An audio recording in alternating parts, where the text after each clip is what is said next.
This is from Bojack H. Bojack is 9 years old. When I grow up, I want to be just like you, and I think I'm on the right track. Get it? Track, because horses run on tracks, and you are a horse, and I am a horse. Do you get it? Do you get my joke about the track? Okay, there's a whole page of this. Should I write him back and tell him I get it? He goes on, my question for you is, I am a good kid, and I like to play, and I like to go to school, but sometimes I get sad. 乖巧的小马坐在电视机前观看着节目，电视里是自己的偶像焦马迪克。此时主持人正在念小马寄去的信，信中问道当悲伤时应该怎么做。正是关键处，走廊里的母亲和父亲就争吵起来，完全不顾客厅里小马的感受。母亲阴阳怪气地说，父亲刚调完琴回家，接着将盘子摔在了地上，父亲也跟着脏话连篇的将盘子摔碎了。两人就这样不断争吵。被打扰的小波杰克默默将凳子往电视机前凑，调大了电视的音量。父亲似乎受不了母亲了，摔门而出。母亲走过来告诉波杰克不要靠电视太近，那会让你变得冷酷无情，说着点上了一支烟。小波杰克听话的从凳子上离开，坐到了沙发上，委屈巴巴的听母亲说话。蒂翠丝，波杰克的母亲，方糖乐队舒格曼的女儿，一个过惯了舒服日子的女人。此时她正向自己年幼的儿子抱怨 You know, I was beautiful before I got pregnant. I know.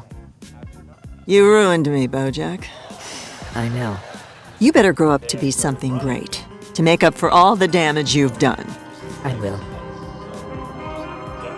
结束了所谓的慈母说教后，碧翠丝离开了。美好的清晨，天蒙蒙亮，波杰克已经穿着他的红苹果短裤坐了起来，耳机里放着自欺欺人必备的调整心态激励演讲。无论波杰克如何大声说我能改变，音频里依旧说听不见。波杰克怒了，你就是个有声书，你嚣张个屁呀！波杰克接到了一代焦马的角色，但前提是他必须要在规定时间里减掉他的啤酒肚瘦下来，所以改变就此开始。 I've got a brand new attitude.That's what your face should be saying to everyone you pass on the street. We call that the pants approach. P-A-N-T-S. People all need to see.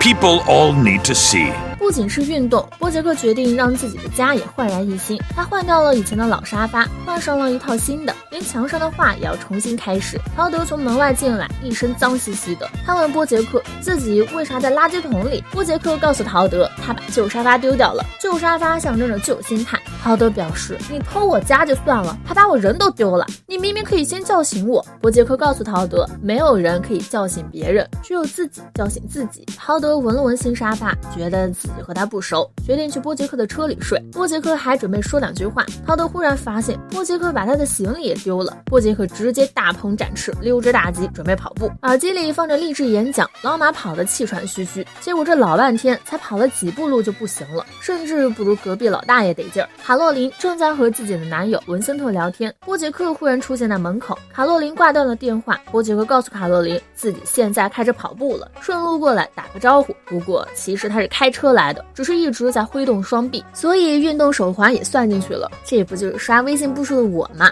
门外忽然进来了一位口音极重的男人，原来是卡洛琳新的助理，口音重到能把 latte 写成 late。波杰克看着窗外的风景，感叹这是美好的一天。卡洛琳问波杰克准备好明天的首日拍摄没？波杰克已经跃跃欲试。卡洛琳警告波杰克，一代焦马可是个大项目，千万别搞砸了。老马因为有了全新的心态，十分自信。 When I won that Golden Globe last month, I went to a very dark place. I was in a hole, and I realized I can wallow in this hole, or I can change. And while I was tempted to go with the former, sometimes the only way out of a hole... 好一个一语双关。花生酱的别墅里，戴安收拾好了东西，准备离开。带着伊丽莎白圈的花生酱因为行动不便，从楼上摔了下来。戴安安慰着他。门铃响了，波杰克穿着老三件走了进来，和自己的同事戴安打招呼。花生酱走上前去打招呼，两个热爱生活的人谈笑风生。花生酱问波杰克，看出来他戴头套没？波杰克说完全看不出来，因为花生酱有王者的微笑。老马忽悠人还是有一套，不过也因为花生酱好骗。花生酱因为看到了镜子里的自己，以为是另一只狗，然后咬碎了镜子，划伤了手。为了防止他舔伤口，所以给他戴了伊丽莎白圈。波杰克和花生酱约好了一起去看首演。戴安站在门口，不敢相信这匹阳光积极的马是波杰克。就算在路上，波杰克的车载音响也放着励志演讲。睡醒的陶德吓了戴安一跳。终于到了拍摄现场，昆汀听向波杰克介绍了和他联合主演的小灯芯荣杰克逊。小黑表示自己是波杰克的粉丝，能一起出演，他很兴奋。戴安找到了导演凯尔西，告诉他自己是角色顾问。凯尔西只觉得和他说话浪费时间，让戴安去一旁管电线。凯尔西转头又看到了陶德，问他怎么进来的。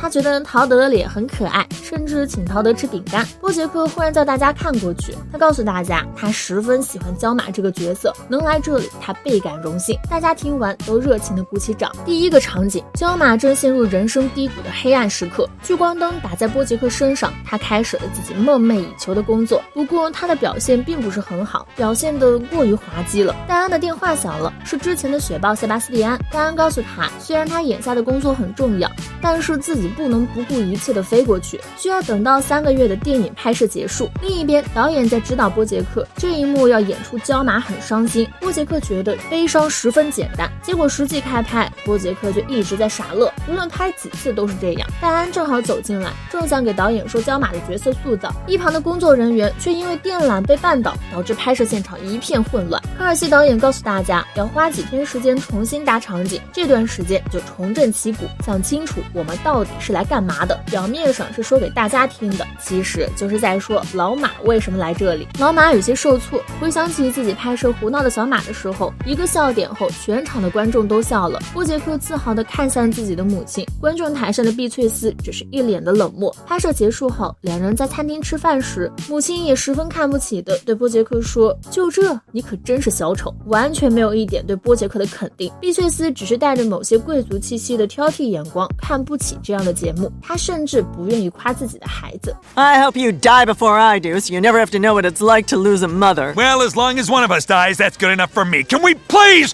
get some alcohol into my mouth?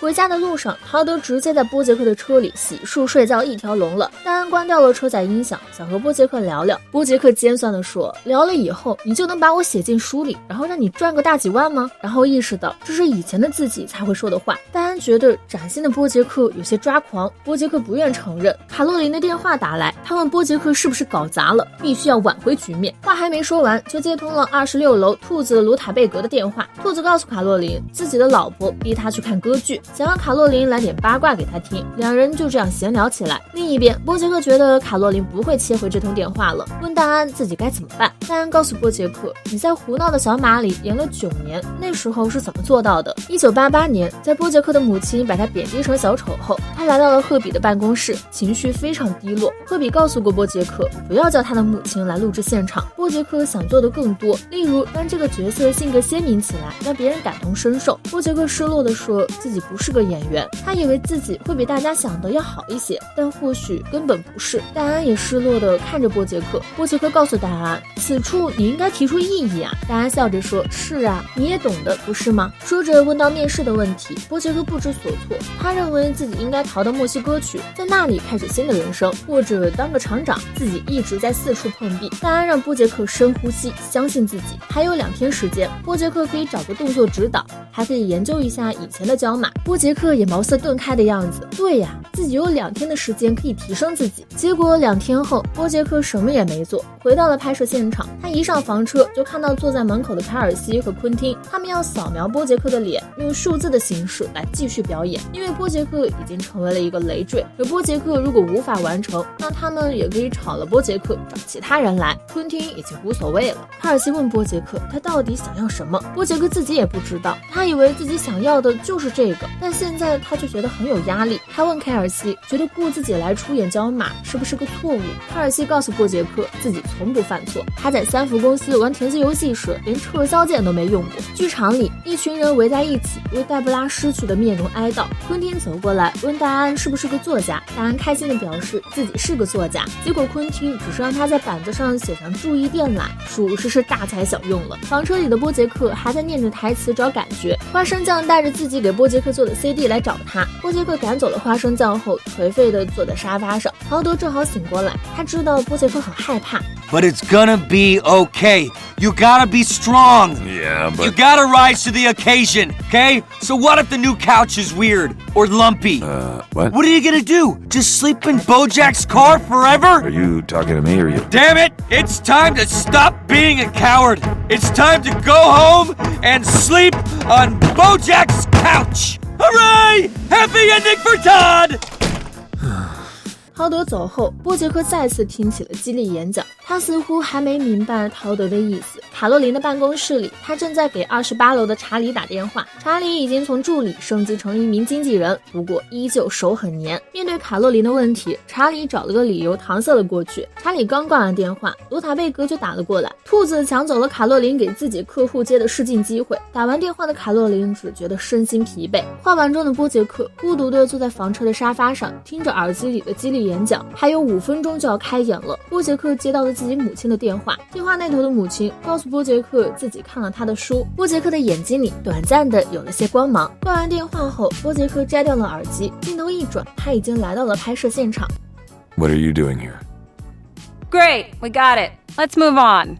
你生来破碎，这是波杰克的母亲告诉他的。因为童年，所以造就了他扭曲的性格。波杰克的母亲从不愿意去夸赞自己的孩子，但当波杰克也已到了中年，波杰克的母亲才从自传中知道曾经的自己对孩子的话造成了多大的影响。这时的道歉虽然已经晚了，但好在波杰克有一个不易屈服的灵魂，希望他能成功的出演自己梦寐以求的角色吧。